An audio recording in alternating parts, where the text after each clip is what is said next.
Hello, everybody, and thank you for tuning in to the Liberty Report. With me today is Daniel McAdams, our co-host. And Daniel, it's good to see you. How are you this morning, Dr. Paul? I'm doing quite well, thank you. Excellent. And we have to digest a few things here on a matter. Can you believe that the president is a good friend of the Russians and about to undermine our country? No. Well, anyway, this story out in the New York Times this weekend is essentially saying, you know, there was an investigation to find out if he was really a Russian spy. Yeah. and to the point where people were taking it seriously, they have to defend that. I think that's the kind of thing ought to be laughed off. You know, it's such a joke. But people have had to answer it, and we came across one friend of ours that did a very good answer. Several have done it, but David Stockman put it on his own website. But he's been quoted about this, and he analyzes this quite well, and the silliness of it and all the misinformation. But that the story goes that when Trump got into office, he fired Comey. Yeah. Most everybody remembers that. And of course, we would realize that the Democrats and a lot of Republicans in the war state, the war party, they'd all be furious, and they were. And so this thing passed, but now, the way I understand it, the New York Times comes up with, do you know what happened after that? The FBI was so threatened, even though the FBI works for the president. You know, the president's supposed to be in charge of that. Yeah. But the FBI, that holy group, you know, that enforces law and believe in law and order and justice, they said, you know what, this could be really, really serious, so we have to, start an investigation. I want to read that part that actually David quoted in his article, and it comes from the New York Times. It sort of set the stage for how they were thinking. Of course, from our view, at least, it looks like it's all a fraud and fake and, a scam and all part of this hate Trump, no matter what. They're not dealing with the issues we'd like to deal with. We want to deal with, foreign policy and Syria and different things like that. But this is the kind of scandalous things. And maybe New York Times has succumbed to thinking that they have to be a scandalous newspaper to sell any. And evidently they're not doing that well anyway, even with the scandalous stuff. But let me go ahead and quote this from the New York Times. In the days after President Trump fired James B. Comey as FBI director, law enforcement officials became so concerned by the president's behavior that they began investigating whether he had been working on behalf of Russia against American interests, according to former law enforcement officials and others familiar with the investigation. The inquiry carried explosive implications. Counterintelligence investigators had to consider whether the president's own actions constituted a possible threat to national security. Sounds pretty serious. Agents also sought to determine whether Mr. Trump was knowingly working for Russia or had unwittingly fallen under Moscow's influence. The only thing I can think of, Tanya, they finally got a little bit annoyed that maybe Trump was winning this argument, America First arguments, to make America great again. But anyway, this is outrageous, and I think articles now are frequent in the last couple of days to show the absurdity of all. But nevertheless, this is top issue, and one that has to be refuted, but it has to be ridiculed too. Yeah, and these are two outrages that we're dealing with at the same time. The first is the New York Times piece, which presents this as if there was plenty of evidence, and the only two possible choices is whether Trump was knowingly or unwittingly working for the Russians. There was nothing in the piece except a little tiny thing buried at the bottom saying, well, there was never any evidence and nothing ever came out of the investigation anyway. That's the only thing you see buried in the bottom. So the explosive article about this got everyone talking. Oh my gosh, the FBI thought their own president was a Russian spy. And that, the original, but this happens all the time, the original explosion of expectations, and then when you start picking at it, it's just a lot of hot air and it just sinks and fluffs, right. So that's what it was all about. They've essentially implied that he was a Russian spy, that he was committing treason. I believe it reaches that point. But I keep thinking, well, maybe we're a little bit too lenient. Maybe there should be something that would allow, charging somebody with slander. Yeah. But of course, that's not a practical thing. But in a way, this is very slanderous and it's wrong. And in politics, that would be the least place where they would have any concern about First Amendment. But anyway, I think they're slanderous. I think the paper accused them of treason. I think they're totally irresponsible. And hopefully the American people wake up and say, enough is enough. Let's go back and talk about the wall or something, instead of trying to paint Trump as a close ally and a pro-Soviet and opposed to American interests. That's pretty bad. But when you dig into the justification for launching this investigation, that's when all the red sirens go off, because this was launched by Andrew McCabe, who was the acting director after Comey was fired, who himself has since been fired for illegally leaking information and lying about it. Him, Peter Strzok, and Lisa Page, the two people that were having an affair and having thousands of text messages about how they have to bring down Trump. These three people launched it without telling the Justice Department, which they're required to do. Here's what Strzok messaged to Page, the person he was having an adulterous affair with. He said, quote, "We need to open the case we've been waiting on now," while Andy is acting. Andy, of course, being Andrew McCabe, an Obamaite who was holding the reins of power. I better go back and read that New York Times article. I don't think it was in that article. Explain that. That wasn't print. Fine print. That wasn't there. So, no, excuse me. No, it's to me pretty outrageous. But we shouldn't be shocked. I mean, it's so bad. It's been going on. It's probably even longer than this campaign and this president. There's some degree of this all the time. But what's disappointing is how gullible the people are. The factions are just lined up.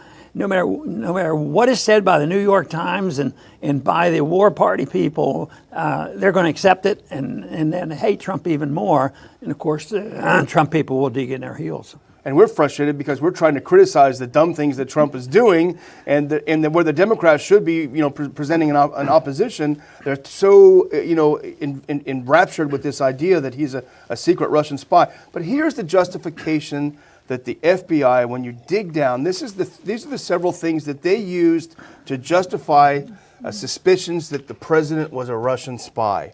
One, in July of 2016, he joked that the Russians should look into Hillary's 30,000 missing emails.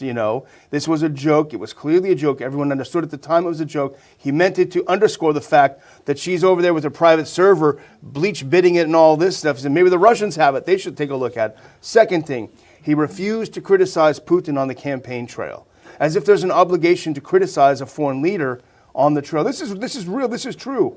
The second thing, the claim is that the Republican Party softened its position on Ukraine in a way that seemed to benefit Russia. So there's a secret, there's Putin influencing Trump, whereas in fact, what happened is the Republican Party rejected an amendment that would have toughened it, because this was Obama's mess. The whole Ukraine thing was Obama's mess. And so that understands. And then the final thing, they used the Steele memo, the Steele dossier, which is discredited since then. Everything in it's been discredited as far as we know. And it was paid opposition research from Hillary Clinton. Can you imagine using that as a basis to launch an investigation? So it's totally absurd. The fact that Trump never said any bad things about Saudi Arabia or any criticism, does that mean he's a Saudi supporter? Well, it turns out that he's probably closer to that, because he's going along with their foreign policy, and unfortunately, sometimes at the wrong time with Yemen and other places. But that's how silly the whole thing gets. But this all is a consequence of and the setup is permitted because we are so much involved. But this is a stretch. And I think the hatred and the bitterness between the two parties is something is worse than usual, and it's a consequence of a status quo that isn't very healthy, and they can't move. I mean, whether it comes to finances or backing off. I mean, Trump has some good instincts. He says we need to back off, and we shouldn't be in Syria. And then the War Party gets hysterical. And so the War Party joins in this kind of trash, from the New York Times. at the same time, they join in when Trump wants to do something right and say, hey, look, we don't need to be there. So it is pretty hard to shift gears, and the powers to be are pretty darn powerful, because I think most people realize that the president is not nearly as powerful as the deep state. Yeah. The deep state's been able to accomplish things way beyond law and order, and sometimes they even get involved in foreign coups, and coups maybe even in the United States, being involved. So they are very, very powerful. And this whole thing that this was orchestrated by the FBI, and the president's in charge of the FBI, and they're going to turn around and investigate him to find out if he's a loyal American. Can you imagine if when you were on the Hill, if your staff started an investigation on you? No, I can't imagine it.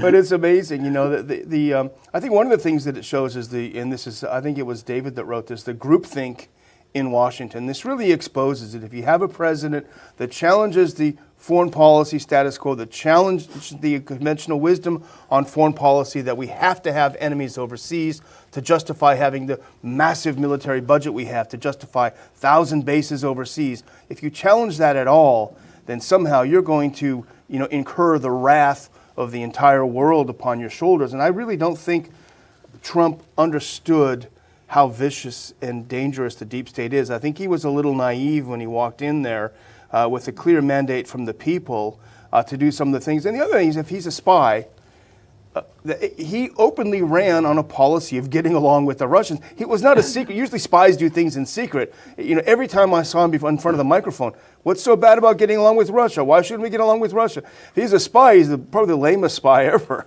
Yeah. When this is done, the people who, are critical of Trump on this issue are always the champions of American values and American democracy. And, of course, they put it in context of their moral authority and moral obligation to bring the truth to the world. And so they believe this stuff. Now, some, I guess, know darn well what they're doing, but a lot of the followers will say, that's right, we need this, and we need a more open border, one world government, but if it's going to be that, we have to establish moral order, and since we are the power of the world, it is our obligation to do that, which is so outlandish when you think about the transition from what our nation was once at one time, to where we are today, where we don't have a lot of moral authority, and our military power is sort of, even with all the weaponries, sometimes it's sort of like a paper tiger too, because we don't win any wars, and we don't follow our Constitution. And yet we do this in the name of spreading liberty and the Constitution. We were talking about Venezuela. One of the reasons was we wanted to install a constitutional government in Venezuela. That's all this same theory here. If they would just be good constitutionalists like us, and the people promoting this, are, what kind of polite term can we use? There is no polite term to describe what they're like. It's really just a power-hungry group of people that have a lot to gain from it. Not only do they gain because gold and power is an aphrodisiac for them, but the money's involved too, because it's oil and military spending and many other things.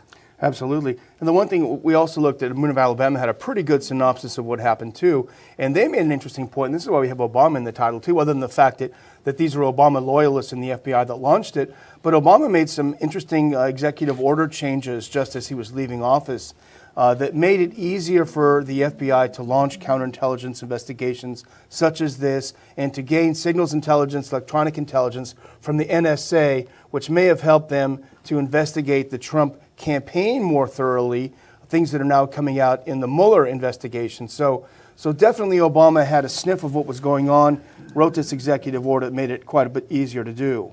Yeah, and a lot of people, sort of forget about that. It's easy if you are a partisan to say, well, we hadn't elected Trump. I can think of a lot of things that could have been different, but I think that's the unforgiveness, and they had to have that final plan. What will we do if some weird thing happens, like Trump getting, elected? We had to have this plan. So I think that was the most astounding thing. I mean, even Hillary doesn't know it's happened. She doesn't know she's lost yet. she's still working on it. There must have been a mistake.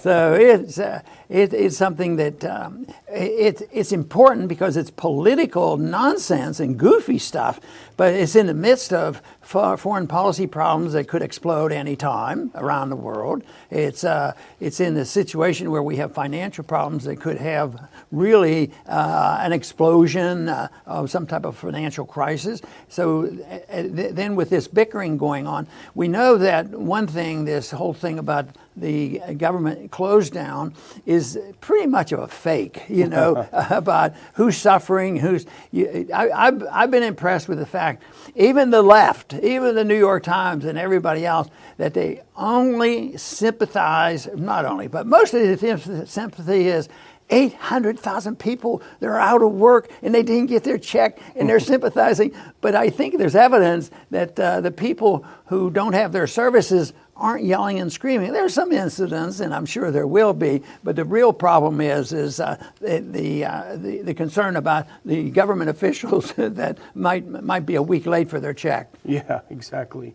Well, I would just say in closing, the Democrats won the House, promising to, for better or for worse, revisit the issue of health care and all of these things that they were promising. Now what we're hearing is they're going to launch an investigation on right-wing extremism. They're going to continue with more Russia investigations.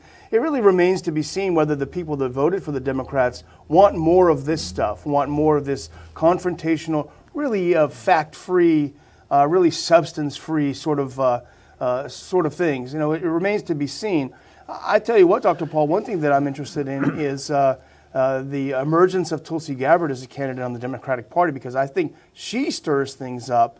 She has got them in an absolute frenzy. They're terrified because she's also breaking some of the sacred shibboleths of Washington, D.C.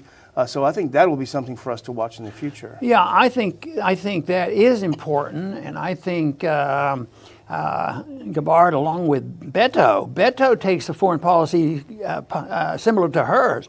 So that's going to put a division within the Democrats, because it points out how hypocritical they are. The progressives are supposed to be the anti-war people, and here you have 2 out of 30 candidates for the Democratic presidency that actually is taking a position with why are we doing this? So that'll be interesting. It's a long way to go to the next election. Who knows what will happen?